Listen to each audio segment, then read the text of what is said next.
You know that feeling when you grab a $200 budget mattress off some discount site, set it up, and within a week you're waking up with a sore back, a sweaty night, or just a nagging "I should have spent more" regret? I've been there, and I've also seen a ton of folks scrolling past cheaper options because they're terrified of making the same mistake.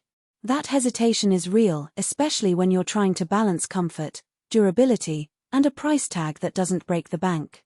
Link is in the description if you want to check the product details on Amazon. So let's see if the Nectar Ultra 15-inch memory foam mattress actually feels like a smarter buy, or if it's just another gamble. First off, the biggest thing that sets the Ultra apart from the cheaper foam mattresses you might find on flash sale sites is the amount of layering they've packed in. It's not just a single slab of foam, there are 4 distinct layers, each aimed at solving a common pain point that cheap mattresses ignore. The topmost cooling layer is infused with a gel-type material that claims to move heat away from your body. In practice, I've noticed that after a few nights, the surface stays noticeably cooler than the typical memory foam that feels like a hot pancake. That matters if you tend to toss and turn or if you live in a warmer climate where night sweats are a regular annoyance. Then there's the extra 4 inches of contouring memory foam. Most standard 11-inch foam beds give you a decent amount of cushioning, but the Ultra adds 2 more inches of body molding foam. The practical effect. Side sleepers, who usually complain about pressure on the hips and shoulders, get a more gradual sink that distributes weight without that bottoming out feeling. I tried it on a night when I was nursing a sore lower back, and the foam seemed to hug the lumbar curve just enough to ease the ache, something I rarely get from cheaper alternatives that are either too firm or too soft. Setup is another place where the Ultra tries to earn points. The box arrives compressed, but you don't need a crew or a special tool to get it out of the packaging.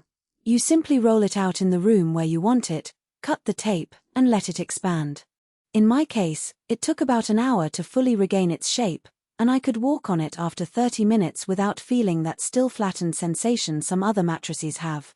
That convenience is a hidden value that people often overlook until they're wrestling with a bulky mattress on a Saturday morning.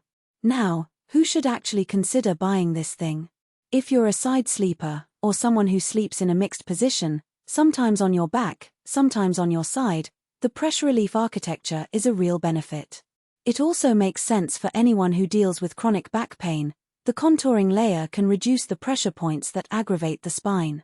People who value a cooler sleep surface will appreciate the cooling layer, especially if you've tried the classic Nectar model and found it a bit warm. Finally, if you're the type who likes the safety net of a trial period before committing, the 1-year trial gives you a decent window to test it out without the Relornithing risk. On the flip side, there are clear reasons to skip this mattress. If you're on an extremely tight budget, the Ultra sits in a higher price tier than the cheapest foam options, and the savings you get from a cheap mattress can be significant, though you might pay for that with comfort later. Also, if you prefer a very firm feel, like a traditional innerspring or a hardcore orthopedic mattress, the Ultra's medium firm feel might feel too soft after a few weeks. Heavyweight folks should also note that a 15-inch foam mattress can be quite heavy to move once it's fully expanded, so rearranging a room later could be a chore. Lastly, the mattress does have a bit of a chemical smell when it first unboxes, a common off-gassing issue with foam.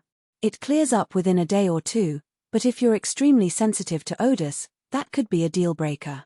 Let's talk about day-to-day usability. I've been sleeping on the Ultra for about a month now, and the most tangible difference shows up in how my body feels after a full night's rest. I used to wake up with a tightness in my right shoulder after a week of sleeping on a budget foam bed. The Ultra's extra contouring seems to have eliminated that. Morning stiffness has decreased, and I'm not reaching for a heating pad as often. Another real-world scenario: I have a small apartment where the bedroom doubles as a home office.